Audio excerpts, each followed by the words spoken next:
اور کہہ دو کہ لوگوں یہ قرآن تمہارے پروردگار کی طرف سے برحق ہے، تو جو چاہے ایمان لائے اور جو چاہے کافر رہے۔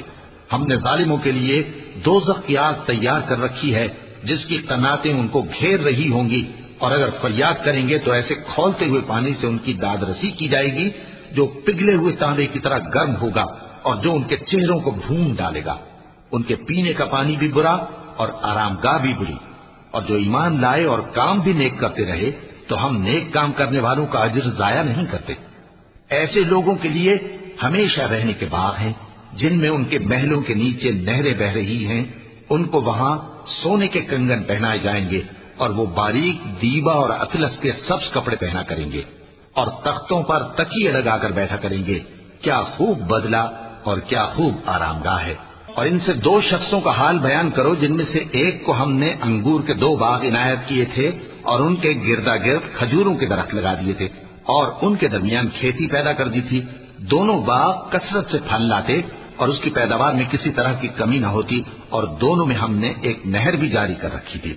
اور اس طرح اس شخص کو ان کی پیداوار ملتی رہتی تھی۔ تو ایک دن جبکہ وہ اپنے دوست سے باتیں کر رہا تھا، کہنے لگا کہ میں تم سے مال و دولت میں بھی زیادہ ہوں اور جتھے اور جماعت کے لحاظ سے بھی زیادہ عزت والا ہوں، اور ایسی شیخیوں سے اپنے حق میں ظلم کرتا ہوا اپنے باغ میں داخل ہوا۔ کہنے لگا کہ میں نہیں خیال کرتا کہ یہ باغ کبھی تباہ ہو،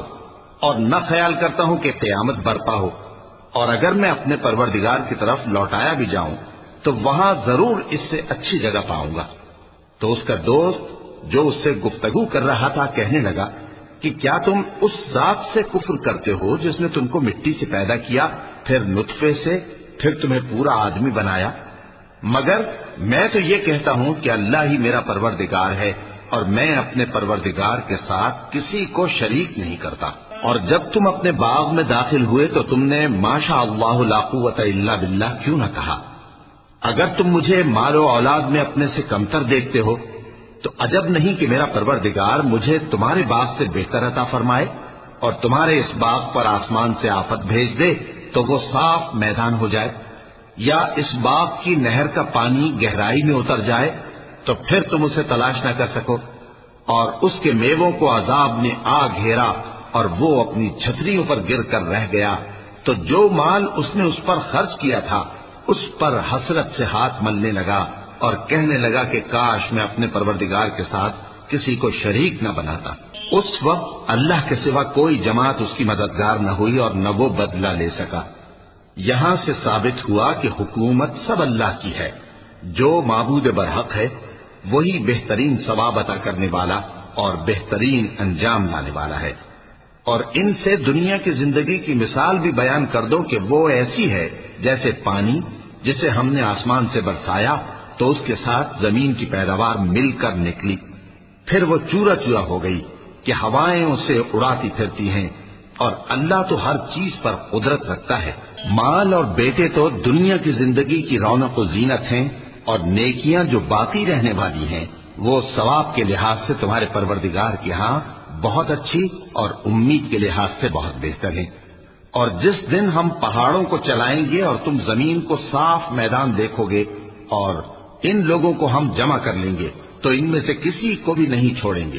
اور سب تمہارے پروردگار کے سامنے صف باندھ کر لائے جائیں گے، تو ہم ان سے کہیں گے کہ جس طرح ہم نے تم کو پہلی بار پیدا کیا تھا اسی طرح آج تم ہمارے سامنے آئے، لیکن تم نے تو یہ خیال کر رکھا تھا کہ ہم نے تمہارے لیے قیامت کا کوئی وقت مقرر ہی نہیں کیا، اور اعمال کی کتاب کھول کر رکھی جائے گی تو تم گناہگاروں کو دیکھو گے کہ جو کچھ اس میں لکھا ہوگا اس سے ڈر رہے ہوں گے اور کہیں گے ہائے شامت، یہ کیسی کتاب ہے کہ نہ چھوٹی بات کو چھوڑتی ہے نہ بڑی کو، کوئی بات بھی نہیں مگر اسے لکھ رکھا ہے، اور جو عمل کیے ہوں گے سب کو حاضر پائیں گے، اور تمہارا پروردگار کسی پر ظلم نہیں کرے گا۔